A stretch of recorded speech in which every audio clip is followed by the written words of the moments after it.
ایک دن وہ بھی آیا، تاریخ کے وہ زمانہ بھی دیکھا، وہ وقت بھی آیا کہ ابراہیم نے قوم کو دعوت دی کہ میری قوم کے لوگوں، ما حاجہ تماثیل التی انتم لها عاکفون، یہ بت کو پوچھتے ہو یہ کیا ہے، تو ہی بات کرتے ہو۔ قوم نے کہا تھا کہ ایسا ہوتے آیا ہے، بات زیادہ کرتے آئے ہیں، آج بھی یہی ہوتا ہے۔ آج بھی وہ لوگ جو باطل پر ہیں، جو لوگ حق پر نہیں، وہ کہتے ہیں کہ ہم اس لیے کر رہے ہیں کہ ہم غلط کرتے آ رہے ہیں، یہ کوئی دلیل نہیں ہے۔ باپ دادا کرتے آئے ہیں، کوئی دلیل نہیں ہے، ہوتا آیا کوئی دلیل نہیں۔ دلیل یہ ہے کہ اللہ کے کلام میں، جو قرآن میں ہے کہ نہیں، حدیث میں ہے کہ نہیں، قرآن اور حدیث دلیل ہے، ہوتا آیا ہے کوئی دلیل نہیں ہے۔ باپ نے کیا، دادا نے کیا، نانا بڑھانے کی کوئی دلیل نہیں ہے۔ تو زمانے میں بھی کہیں کہا، ہر زمانے میں اہل باطل نے یہی کہا ہے کہ ہوتا آ رہا ہے، اب اولاد ایسا کرتے آ رہے ہیں، کوئی دلیل نہیں ہے، یہ کوئی حجت نہیں ہے۔ جب ابراہیم نے دیکھا کہ میری قوم میری بات نہیں مانتی، حق کو تسلیم نہیں کر رہی ہے، تو ابراہیم نے فیصلہ کر لیا کہ بتوں کو توڑ دیں گے، نہ رہے گا بانسا بجے گی بانسری، نہ بت رہے گا، اس کی پوجا ہوگی، بتوں کو توڑ دیں گے۔ دادا کیجیے کتنی ہمت ہے، پورا کا پورا قلم اڑو کفر پہ ہے، شرک پر ہے، سب بت کا پجاری ہے، تنہا تنہا اکیلا انسان ہے، کتنی ہمت ہے۔ جانتے تھے کہ اس کو چھونا اپنے آپ کو ہلاکت میں ڈالنا ہے، شہد کے چھتے میں ہاتھ ڈالنے برابر ہے، اس سے بھی سخت ہے یہ، لیکن اسے اللہ پہ اعتماد تھا۔ وہ جانتے تھے کہ موت اللہ کے ہاتھ میں ہے، حیات اللہ کے ہاتھ میں ہے، اگر میری موت ان کے ہاتھ میں لکھی ہوگی تو میں جاؤں گا، اگر نہیں ہوگی تو یہ سے کیا، اگر اس طرح سے کئی دنیا مل جائے مجھے مارا سے نہیں مار سکتا ہے۔ اگر میری موت اس کے ہاتھ میں نہیں ہوگی، میری موت نہیں ہوگی تو ایسے ایک کیا سینکڑوں بادشاہ مل جائے وہ نہیں مار سکتا ہے۔ اللہ پہ اعتماد تھا، توحید کامل تھا، اسی کو توحید کہتے ہیں۔ یاد رکھیے موت مالک اللہ ہے، حیات مالک اللہ ہے، کسی انسان کے ہاتھ میں موت نہیں ہے، کسی کے ہاتھ موت نہیں ہے۔ یہی یقین تھا، یہی اعتماد تھا، انہوں نے دشمنی مول لیا اور کہہ دیا کیا ہم بتوں کو توڑ دیں گے، اور ایسا ہی ہوا۔ ان کا عید کا دن آیا، ان کے یہاں بھی عید ہوا کرتا تھا۔ عید کو اردو میں میلہ کہتے ہیں، عید کو اردو میں میلہ کہتے ہیں، یہ کہیں میلہ کو بھی عربی میں عید کہتے ہیں، جیسے ہمارے میلہ ہوا کرتا ہے، ان کے میلہ ہوا کرتے تھے، مجھ کو وہ عید کہتے تھے۔ چنانچہ عید کے موقع پر وہ جو ہے ان کا دستور تھا، طریقہ تھا کہ سب سے پہلے وہ بت خانہ جاتے تھے، کچھ مٹھائیاں جو ہوتی تھی نظر و نیاز وہاں رکھتے تھے، اور پھر جا کر دن بھر جنگلوں میں جا کر گھومتے تھے، پھرتے تھے، عیاشی کرتے تھے، جانور کو شکار کیا، مارا، کھایا پکایا، دن بھر وہیں رہا، شام میں واپس آتے ہوئے رہی جاتے۔ آج بھی ہمارے یہاں ہو گیا ہے، آج بھی ہمارے یہاں یہ معاملہ ہے کہ مسلم لڑکیاں، مسلم عورتیں جو ہیں عید کی نماز نہیں پڑھتی ہیں، بہت سی لڑکیاں عورتیں ہیں عید کی نماز نہیں پڑھتی ہیں، عید کی نماز اچھے کپڑے پہنتی ہیں، شاندار کپڑے پہنتی ہیں، اور گھروں میں آس پاس محلوں میں مڈکستی کرتی عید کی نماز پڑھتی ہیں۔ ہماری عید یہ ہے کہ ہم نماز پڑھیں، ہماری عید یہ ہے کہ عید کے 2 رکعت نماز پڑھیں۔ ان کی عید یہ ہے کہ وہ عید کے دن میلے لگاتے ہیں، گھومتے پھرتے ہیں، کہ آج ہی مسلم گھرانے کے اندر، مسلم معاشرے کے اندر، مسلم ماحول کے اندر مسلم عورتیں عید کی نماز نہیں پڑھتی ہیں،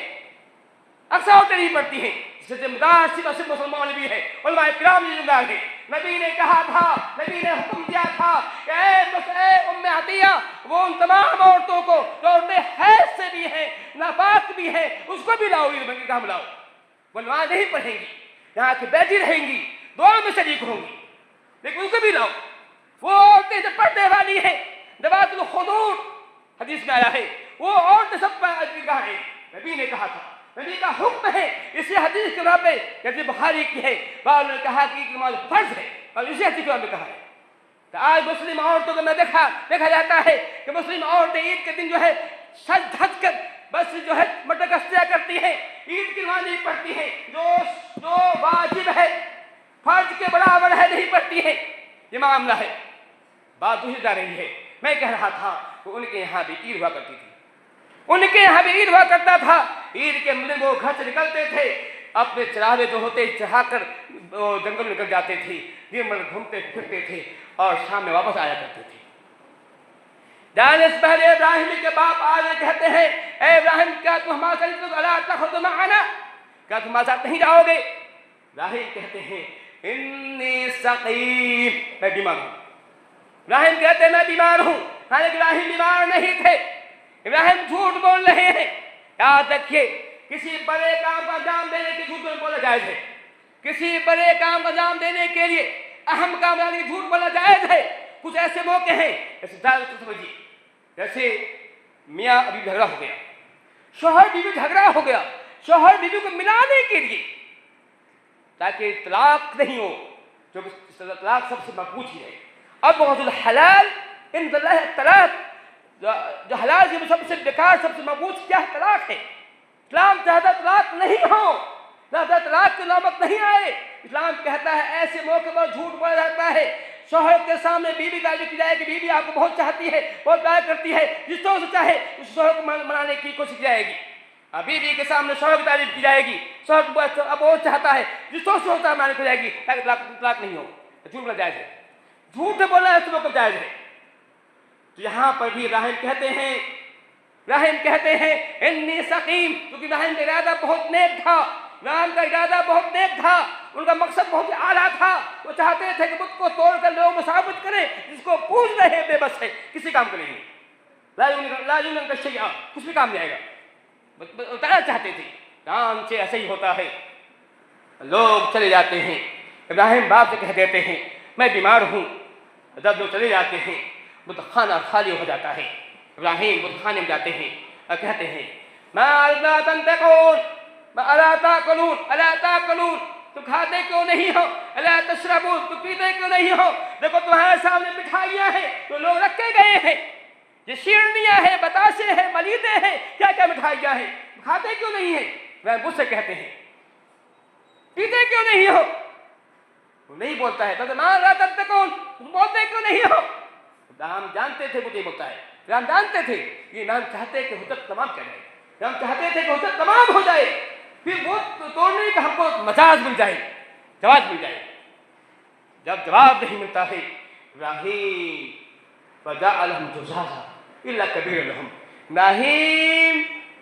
تمام بتوں کو توڑ دیتے ہیں الا کبیرا، بڑے بت کو، بڑے بت کی جو ہے اپنے لوہا اٹھاتے ہیں، سب کو مارتے ہیں، کسی کا ہاتھ توڑتے ہیں، کسی کا پاؤں توڑتے ہیں، کسی کا آنکھ پھوڑتے ہیں، کسی کا کان جھاڑتے ہیں، سب کو توڑ دیتے ہیں، پھر ایک بار کو چھوڑ دیتے ہیں اور اس کے گردن میں کلہا لٹا دیتے ہیں۔ اب واپس آ جاتے ہیں، واپس آ جاتے ہیں۔ واپس آنے کے بعد شام ہوتی ہے، لوگ میلے سے واپس آتے ہیں، دیکھتے ہیں ارے ٹیسٹا ہوتا ہے یہ کیا ہوا؟ تمام کے تمام بتوں کو توڑ دیا گیا ہے، تیرا ایک بت کے گردن میں کلہا پڑا ہوا ہے۔ لوگ کہتے ہیں کس نے کیا ہے؟ من فعل هذا بآلهتنا، یہ کس نے کیا؟ یہ کتنی حرکت کی ہے، کتنے ہمارے معبودوں کو توڑا ہے، کس نے اس کی توہین کی ہے، ان کی تذلیل کی ہے، کس نے کیا ہے؟ چیخ میں کوئی سناتی ہے، ہنگامہ ہو جاتا ہے، عید کا دن ہے، پورے کے پورے لوگ جمع ہو جاتے ہیں، کس نے کیا؟ من فعل هذا، کس نے کیا ہے؟ آواز بلند ہو رہی ہے، کس نے کیا آواز ہو رہی ہے، کس نے حرکت کی ہے؟ آواز بآواز بلند ہو رہی ہے۔ ایک کہتا ہے سمینا فتح یذکرہم یقال ابراہیم، ایک مہمان اس بارے میں سنتے تھے، وہ اس کا نام ابراہیم ایسا کہا کرتا تھا، اسے کام ہوگا، بولتے ہیں فاتوا بہ علی اعین الناس، بلاؤ اسے، لوگوں سامنے حاضر کرو، بلاؤ۔ ابراہیم بلایا جاتا ہے،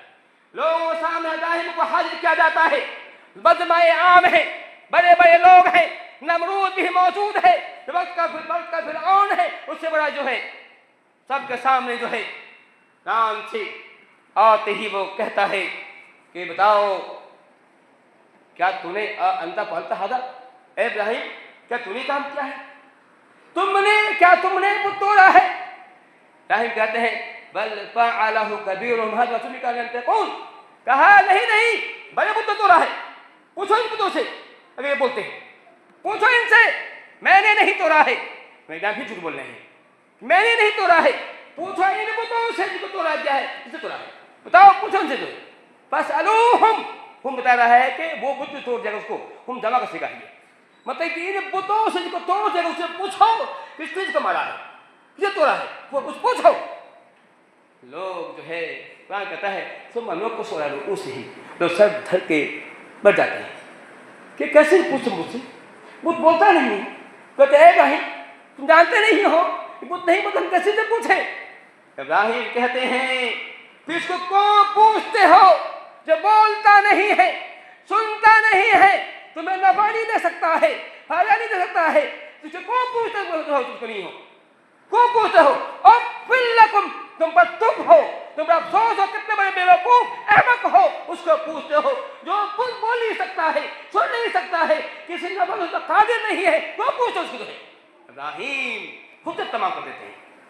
لوگ کو سمجھ آ جاتا ہے کہ ابراہیم وہ کہہ رہا ہے صحیح ہے لیکن چونکہ اس سے ایسی محبت تھی ایسی بارفتگی اس سے تھی کہ اس کو چھوڑنے کا سوال نہیں ہوتا ہے پھر جو ہے وہ کہتے ہیں کہ حرقوہ وانصروا آلہتکم کہا اس کو چلا دو اور دوبارہ اپنے بت خانے کی تعمیر کرو دوبارہ بتوں کو بناؤ پھر لوگ ہے ابراہیم خلیل اللہ کو اللہ کے دوست کو جو ہے آگ میں ڈال دیتے ہیں آگ ڈال دیتے ہیں تاریخ کے اندر یہ بہت ہی عجوبہ واقعہ ہے ابراہیم خلیل اللہ کو آگ میں ڈالنے کے لیے اتنی تیز آگ ڈالی جاتی ہے اتنی تیز آگ تھی اوپر چیزیں رہتی تھی یہ راکھ رہتی تھی اتنی تیز آگ تھی اس آگ کے اندر تیز آگ کے اندر ابراہیم خلیل اللہ کو ڈالا جاتا ہے ڈالنے کے لیے ایک آلت کو منجبیق کہتے ہیں منجبیق جو لوگ پھینکا کرتے تھے منجبیق جیسے ابراہیم خلیل اللہ کو آگ میں پھینک دیا جاتا ہے لیکن اللہ تعالی ظالم نہیں ہے اللہ جانتا تھا اللہ کو معلوم تھا کہ ابراہیم نے دشمنی جو مول لی ہے میرے خاطر مول لی ہے توحید کے اس بات کے لیے احقاق حق کے لیے ابطال باطل کے لیے شرک کے برائی بیان کرنے کے لیے بتانے کے لیے اس کو پوچھتے ہیں بے بس ہے اس کے لیے یہ دشمنی یہ مصیبت مول لی ہے کہ اللہ تعالیٰ کو اپنے بندے سے جو محبت جاگ جاتی ہے کہ اللہ کہتا ہے یا نار کونی علی ابراہیم اے ابراہیم صلی اللہ علیہ وسلم کے خدا اے آگ ٹھنڈی ہو اسلام کے خدا کہ ابراہیم جو ہے آگ کے اندر تو ہیں لیکن ابراہیم بالکل صحیح سالم ہے ابراہیم کا آگ جو ہے بال بیکا نہیں کرتی ہے ابراہیم آگ سے صحیح سالم واپس آتے ہیں تاریخ کے اندر یہ پہلا واقعہ تھا عظیم واقعہ تھا کہ آگ کے اندر آگ سے اس کا کام جلانا ہے لیکن آگ نے بھی ابراہیم کی حفاظت کی ہے معلوم ہوا اگر ہم اللہ کو ہو جاتے ہیں اللہ ہماری حفاظت کرتا ہے اگر ہم اللہ سے محبت کرتے ہیں اللہ ہماری حفاظت کرے گا اللہ کے لیے اللہ تعالیٰ کے دین کے لیے کوشش کریں گے اللہ ہماری مدد کرے گا ضرور کرے گا جو ہے لیکن آج ہم مسلمان ہیں جس کو دین سے محبت نہیں ہے دین سے پیار نہیں ہے لوگ مال سے محبت کرتے ہیں لوگ پیسے سے محبت ہے دولت سے محبت ہے اللہ کے دین سے بالکل محبت نہیں ہے یہی وجہ ہے کہ آج مسلمان ذلیل و خوار ہو رہا ہے مسلمان کی کوئی قیمت نہیں ہے آج کتے کی قیمت ہے کتے کو ایسی میں رکھا جاتا ہے اس کی قیمت ہے آج گائے بکری کی قیمت ہے مسلمان کی قیمت نہیں ہے وجہ یہی ہے کہ ہمارے اندر ایمان نہیں ہے ہمارے اندر توحید نہیں ہے ہمارے اندر اللہ کی محبت نہیں ہے اس میں محبت نہیں ہے ہو رہا ہے اگر ہم بھی اللہ سے ایسی محبت کریں ایسے ابراہیم نے کیا تھا اللہ ہماری حفاظت کرے گا ہمیں بھی مصیبت سے بچائے گا ہمیں بھی آگ سے بچائے گا ہمیں حالات شکن سے بچائے گا کیوں بچائے گا تو بات لمبی ہو رہی ہے اللہ تعالیٰ ہمیں جو ہے حق بولنے اور اس پر اللہ توفیق دے اللہ تعالیٰ ہمیں موحد بنا ہمیں توحید پر جو ہے گامزن رکھ جب زندہ رہیں ہم توحید پر زندہ رہیں ہماری موت ہو ہماری موت توحید پر ہو رب العالمین